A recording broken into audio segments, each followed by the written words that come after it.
केरळच्या वायनाडमध्ये भूस्खलन झाल्याची घटना घडलेली आहे। दुर्घटनेत 6 जणांचा मृत्यू झाल्याचं समजतंय। मृतांचा आकडा वाढण्याची भीती आहे। एनडीआरएफच्या टीमकडून या ठिकाणी बचाव कार्य सुरू आहे। केरळच्या वायनाडमध्ये भूस्खलन झाल्याची घटना घडलेली आहे। मुसळधार पावसामुळे झालेल्या भूस्खलनात केरळच्या वायनाड जिल्ह्यात किमान 6 जणांचा मृत्यू झाल्याचं प्राथमिक अहवालात समोर आलेलं आहे। या ठिकाणी चहा मळ्याचे कामगार राहतात अशी प्राथमिक माहिती देखील समोर आलेली आहे। या ठिकाणी बचाव कार्य एनडीआरएफच्या टीमकडून सुरू आहे। मृतांचा आकडा वाढण्याची भीती देखील या ठिकाणी वर्तवण्यात येते। केरळमध्ये मुसळधार पाऊस झालेला आहे। या संदर्भात अधिकची माहिती देत आहेत आमचे प्रतिनिधी सिद्धेश भंडारे। सिद्धेश, वायनाडमध्ये भूस्खलन झालेलं आहे, काय अधिकची अपडेट आहे?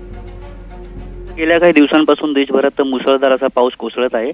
केरळमध्ये तर पावसाने नक्की थैमान घातलेलं आहे आणि या मुसळधार पावसामुळे केरळच्या वायनाडमध्ये मंगळवारी पहाटे भूस्खलनाची घटना समोर आली होती आणि या घटनेत तब्बल 5 जणांचा मृत्यू झाला असल्याची प्राथमिक माहिती आपल्याकडे येते आणि या ठिकाणी शेकडो लोक ढिगाऱ्याखाली अडकल्याची भीती देखील इथे व्यक्त केली जात आहे। त्याचबरोबर या मिप्पाडी नावाच्या भागात मंगळवारी रात्री 2 वाजताच्या सुमारास ही भूस्खलनाची घटना घडली होती। त्यानंतर परत पहाटे 4 वाजताच्या सुमारास आणखी एकदा भूस्खलन झालं। या घटनेत दोन्ही भूस्खलनाच्या घटनेत आतापर्यंत समोर आलेल्या वृत्तानुसार 5 जणांचा मृत्यू झाल्याची माहिती समोर येते। त्याचबरोबर या ठिकाणी 100 लोक अडकले असल्याची भीती देखील इथे वर्तवली जाऊ शकते।